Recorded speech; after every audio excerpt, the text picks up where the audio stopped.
नमस्कार दोस्तों, आपका स्वागत है अपने YouTube चैनल PFP में। एक कॉमन क्वेश्चन जो लोग फ़िलहाल मुझे पूछ रहे हैं कि सर एक स्मॉल कैप कंपनी है, एक मिड कैप कंपनी है जो कि मैं ख़रीदना चाहता हूँ। कंपनी तो बहुत ही अच्छी है लेकिन शेयर प्राइस इतना भाग गया है कि ख़रीदने में डर लगता है। थोड़ा सा भी गिरता है तुरंत ऊपर चला जाता है, तो एक बड़ा अमाउंट लगाने में डर लगता है। तो ऐसी सिचुएशन में क्या करना चाहिए, तो इस सिचुएशन को कई बार हमने Q&A वीडियोज़ में डिस्कस किया है कि जब भी ऐसा लगता है कि एकदम ऊपर जा रहा है, खरीदना चाहते हैं, कंपनी अच्छी है लेकिन स्टॉक प्राइस लगातार ऊपर जाता है, वैल्यूएशन एक कंसर्न हो जाता है, तो ऐसी सिचुएशन में स्टॉप लॉस का सहारा ले सकते हैं। जब भी स्टॉक एक अच्छे सपोर्ट पर आता है वहां पर आप खरीद सकते हैं, लेकिन स्टॉप लॉस लगाकर, क्योंकि ये बुल रन चल रहा है। ये small cap, mid cap, large cap सब कुछ बुल रन में चल रहा है। ये कब तक कंटिन्यू रहेगा ये कोई बता नहीं सकता। ये ओवर वैल्यूएशन कब तक कंटिन्यू रहेगा पर्टिकुलर स्टॉक्स में ये भी कोई नहीं बता सकता। कंपनी अच्छी है, आप खरीदना चाहते हैं खरीद लीजिए, लेकिन स्टॉप लॉस यूज कीजिए और ओपन टारगेट रख दीजिए। ओपन टारगेट का मतलब है कि जब तक ये स्टॉक ऊपर जाएगा,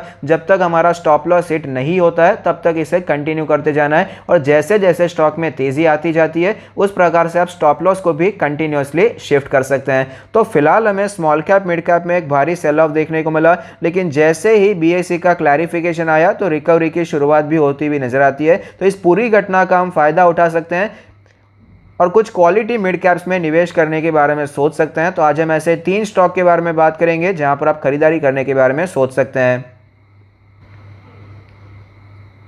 सबसे पहला स्टॉक है IEX 409 का लास्ट ट्रेड प्राइस है जो कि 1% ऊपर है। सेक्टर का पी रेशियो 50 है जबकि IEX का 54 है। 22 का प्राइस टू बुक रेशियो है। 12,000 करोड़ की मार्केट कैप है। 0.98% का डिविडेंड यील्ड है। 38% की एवरेज डिलीवरी परसेंटेज दिखाई पड़ती है। फाइनेंशियल ट्रेंड आप देख पाएंगे बहुत ही अच्छा है। रेवेन्यू प्रॉफिट लगातार बढ़ता हुआ नजर आता है। चार्ट पर हमें क्लियरली नजर आता है 450 के लेवल से स्टॉक में करेक्शन देखने को मिला और फिलहाल स्टॉक 400 के नीचे भी गया था और स्टॉक सपोर्ट लेने की कोशिश कर रहा है। अपने 50 डेज के मूविंग एवरेज पर सपोर्ट लेने की कोशिश हो रही है। पहले भी कई बार इसी लेवल पर सपोर्ट लिया जिसके बाद हमें अच्छी तेजी भी देखने को मिली। आप देख पाएंगे यहाँ पर सपोर्ट लिया है, पहले यहाँ पर भी सपोर्ट लिया था जिसके बाद अच्छी तेजी देखने को मिली। तो यहाँ पर आप पोजिशन इनिशिएट करने के बारे में सोच सकते हैं। RSI का भी एक अच्छा सपोर्ट नजर आता है। जब भी RSI 40 के आसपास आया तो उसके बाद स्टॉक में एक अच्छा बाउंस बैक देखने को मिला। फिलहाल भी कुछ ऐसी सिचुएशन नजर आती है। 410 पे आप खरीदने के बारे में सोच सकते हैं। स्टॉप लॉस कहां पर लगाना है, तो स्टॉप लॉस आपको लगाना है ये जो लो बना है कैंडल का, इसके नीचे 385 का लो है, तो आप 384 पर स्टॉप लॉस लगाने के बारे में सोच सकते हैं और ओपन टारगेट रखना है। ओपन टारगेट का मतलब यह कि आप लॉन्ग टर्म के लिए खरीद रहे हैं और बाद में जब तक ये स्टॉक ऊपर जाता है होल्ड करते जाएंगे। कोई फिक्स लेवल आपने नहीं रखा है कि यहां पर मैं बेच दूंगा। जिस प्रकार से तेजी आती है उस प्रकार से आपको स्टॉप लॉस भी ऊपर शिफ्ट करते जाना है। ऐसा नहीं होना चाहिए कि 400 पे खरीदा स्टॉक अभी 600 हो गया है और स्टॉप लॉस आपने वही सेम रखा 384 का। धीरे धीरे आपको स्टॉप लॉस भी ऊपर शिफ्ट करते जाना है। अगर आप ज्यादा लॉन्ग टर्म के लिए नहीं रखना चाहते, ओपन टारगेट के लिए नहीं रखना चाहते, तो इसका जो स्विंग आया था, जो ऑल टाइम आया था 450 का लेवल, वहां पर भी स्टॉक जाता है तो इजीली आपको 10% के रिटर्न्स मिल सकते हैं।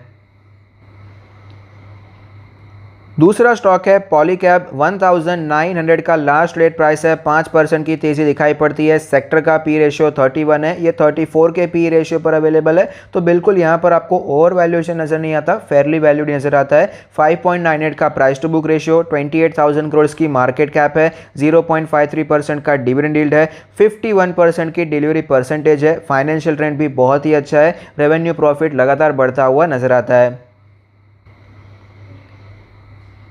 स्टॉक के चार्ट पर आप देख पाएंगे 2000 के लेवल से स्टॉक में हमें करेक्शन देखने को मिला। 1800 पर सपोर्ट लेने की कोशिश की। 50 डेज के मूविंग एवरेज पर कंसोलिडेट करता हुआ नजर आया और फिलहाल आप देख पाएंगे यहाँ पर आपको ब्रेकआउट भी नजर आता है। अच्छा ब्रेकआउट देखने को मिला। 10-15 दिन का जो रेजिस्टेंस था वो टूटता हुआ नजर आया, उसके ऊपर अच्छी क्लोजिंग भी देखने को मिली। तो करंट मार्केट प्राइस पे आप खरीदने के बारे में सोच सकते हैं, क्योंकि कई बार पहले भी 50 डेज का मूविंग एवरेज ही एज अ स्ट्रॉन्ग सपोर्ट नजर आया और वापस तेजी कंटिन्यू रहती हुई नजर आती है। और RSI ने भी कई बार 40 पर सपोर्ट लिया, उसके बाद हमें स्टॉक में तेजी दिखाई पड़ती है। तो करंट मार्केट प्राइस पे आप खरीदने के बारे में सोच सकते हैं और स्टॉप लॉस आप अप्लाई कर सकते हैं 1755 के आसपास का लेवल, यहाँ पर आप स्टॉप लॉस रख सकते हैं। ओपन टारगेट में कोई प्रॉब्लम नहीं है, ओपन टारगेट रखा जा सकता है। यहाँ पर तो आपको ओवर वैल्यूएशन की भी चिंता करने की जरूरत नहीं है। प्राइस थोड़ा सा भाग गया, एक प्राइस करेक्शन का डर रहता है, इसीलिए स्टॉप लॉस रखना जरूरी है। बाकी वैल्यूएशन यहाँ पर इतना बड़ा कंसर्न मुझे नजर नहीं आता है।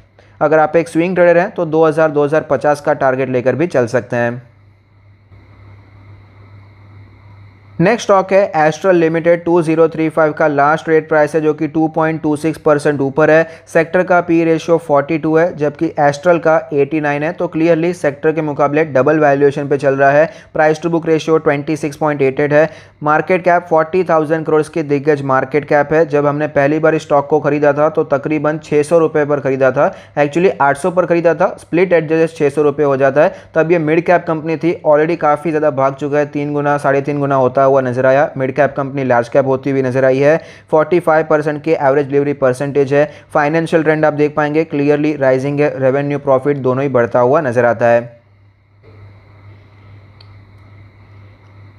रिसेंटली आप देख पाएंगे स्टॉक हमें नीचे आता हुआ नजर आया है। 2300 के लेवल से गिरावट देखने को मिली, 2000 के भी नीचे हमें ये स्टॉक आता हुआ नजर आता है, तो एक कंसिडरेबल गिरावट यहाँ पर देखने को मिलती है। और 50 डेज का मूविंग एवरेज जो कि पहले भी एज अ सपोर्ट नजर आया, जहाँ से रिकवरी देखने को मिलती है। RSI में भी आप देख पाएंगे 40 पर RSI आता है, तो एक अच्छी रिकवरी आती है। यहाँ पर फिर से RSI 40 के आसपास आता हुआ नजर आया, तो ओवरऑल यहाँ पर भी आप खरीदारी करने के बारे में सोच सकते हैं। एस्ट्रल में भी स्टॉक तो बहुत ही अच्छा है, फंडामेंटली स्ट्रॉन्ग है, लेकिन वैल्यूएशन एक कंसर्न हो जाता है। स्टॉक की जो तेजी आई है वो एक कंसर्न हो जाता है। अब देख पाएंगे कितना भाग चुका है, 600 रुपए के लेवल से स्टॉक हमें भागता भागता 2200 तक पहुंचता हुआ नजर आया। तो ऑफकोर्स एक शानदार तेजी आई है, लेकिन डर बना रहता है कि प्राइस करेक्शन हो सकता है। पहले जब एक कंसिडरेबल प्राइस करेक्शन देखने को मिला, ये जो गिरावट हुई थी, वहां पर हमने कंसिडरेबल अमाउंट लगाया था विदाउट एनी स्टॉप लॉस, लेकिन फिलहाल ये मोमेंटम में चल रहा है, यहाँ पर और करेक्शन के चांसेस हो सकते हैं। तो तीनों स्टॉक में फिलहाल के लिए तो स्टॉप लॉस लगाना मुझे पर्सनली ज़्यादा बेहतर नजर आता है। बाकी लास्ट चॉइस तो हमेशा आपकी रहने वाली है।